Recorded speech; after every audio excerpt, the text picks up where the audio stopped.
तो आज का जो हमारा शेयर रहने वाला है वो है हिमाद्री स्पेशलिटी केमिकल लिमिटेड। अब आज शेयर में अगर देखोगे फ्राइडे को स्पेशली बोले तो फ्राइडे को हमें 1.5% का अप्रॉक्स गिरावट देखने को मिल रहा है। ठीक है, 5 दिन में देख ले तो -3.67% है। एक महीने में अभी तक वैसा कुछ खास रिटर्न है नहीं। 6 महीने का देख ले तो अभी भी -12% है।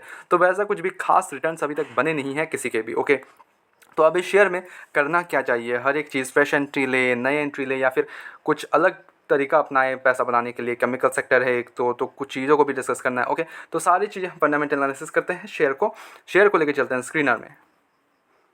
सी अब किस शेयर किस सेक्टर में है, कि प्राइमरीली इंगेज्ड कौन से हैं, वो सारी चीज़ डिस्कस करते हैं। पहले primarily engage in the manufacturing of carbon materials and chemicals. It's the number 1 coal pitch manufacturer in India and is the only company to manufacture advanced carbon material in India. It is one of the largest player of naphthalene and SNF India. ठीक है, तो company okay है जो किसी चीज़ में ये obviously chemical sector है उसमें।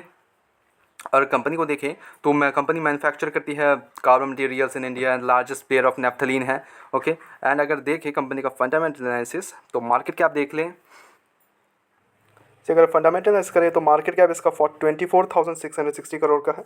स्टॉक का पी देखिए तो थोड़ा सा ओवर वैल्यूएशन की तरफ चला गया है। इंडस्ट्री पी 40 है, स्टॉक का पी 44 है। ओके, अगर कंपनी का डेप्ट देख ले तो वो ना के बराबर है। वो एक बढ़िया चीज़ है, कंपनी में 313 करोड़ का डेप्ट है जिसका डेप्ट इक्विटी बनाता है 0.08%।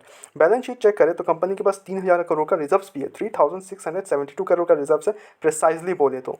ठीक है, तो डेप्ट के कारण फेलियर के चांसेस अभी तो ना के बराबर है। ओके, 10 साल का रिटर्न देख ले तो 40% का बेहतरीन रिटर्न दिया है। एक साल में 23% का रिटर्न है। ओके, और अगर कंपनी का क्वार्टर रिजल्ट चेक करें तो क्वार्टर रिजल्ट हमें देखने को मिलेगा सेल्स हमें माइन्यूट बहुत ही माइन्यूट ड्रॉप होते हुए मिलेगा। At the same time company का जो नेट प्रॉफिट है वो इंक्रीज हो गया है, 115 करोड़ से 155 करोड़ का हो गया है। अर्निंग पर शेयर कंपनी का 2.34 से बढ़ के 3.145 हो गया है, जो कि एक बढ़िया न्यूज़ है, बहुत बढ़िया चीज़ है। इंक्रीज दिखा रहा है और कंपनी कॉन्स्टेंटली एक ग्रोथ फैक्टर में है, ग्रोथ सेक्टर में। ठीक है, कॉन्स्टेंटली ग्रोथ दिखा भी रही है कंपनी। इन्वेस्टर्स का भरोसा देख ले तो 51% प्रोमोटर्स होल्ड करते हैं। प्रोमोटर्स ने अपना स्टेक इंक्रीज़ किया है, ये एक बहुत इंपॉर्टेंट चीज़ है। ठीक है, प्रोमोटर्स अपना स्टेक इंक्रीज़ कर रहे हैं। 44% 23 में था एंड 24 में इन्होंने 50%, 25 में 51% यहाँ पे इंक्रीज़ देखने को मिलेगा प्रोमोटर्स का स्टेक। एफ की होल्डिंग 5.38% हो गया है, इंक्रीज है। यहाँ पे डी का स्टेक 4.62 का हो गया है, जिसमें पब्लिक ने बेचा है 40% से 38%। तो पब्लिक यहाँ पे माल बेच रही है, एफ प्रमोटर्स खरीदे जा रहे हैं। ठीक है, तो यहाँ एक बहुत बढ़िया न्यूज़ है बिकॉज प्रमोटर्स को अपना कंपनी पे भरोसा है, एफ को भरोसा है, डी को भरोसा है। तो हर एक फैक्टर में ये एक अच्छी कंपनी है for a longer period of time. अगर आप इन्वेस्ट कर भी रहे हो तो एक लॉन्गर पर्सपेक्टिव से जाना कि 5 ईयर्स में 10 ईयर्स में एक अच्छा पैसा बना के देगी कंपनी। ठीक है, तो ये सोच से आप कंपनी में इन्वेस्ट कर सकते हो। फ्रेश एंट्री अगर आप लॉन्गर पीरियड टाइम के लिए, वो ऐसा कुछ भी फ्रेश एंट्री होता नहीं है अगर आप लॉन्ग टर्म इन्वेस्टर हो। अगर आप मीडियम टर्म इन्वेस्टर हो कि बीच में हम निकाल देंगे ये वो, तो फिर आप अब हाई लगाया था 689 का, तो इस प्राइस में भी आप जा सकते हो 600 का टारगेट वगैरह लेके एंड देन गो अहेड।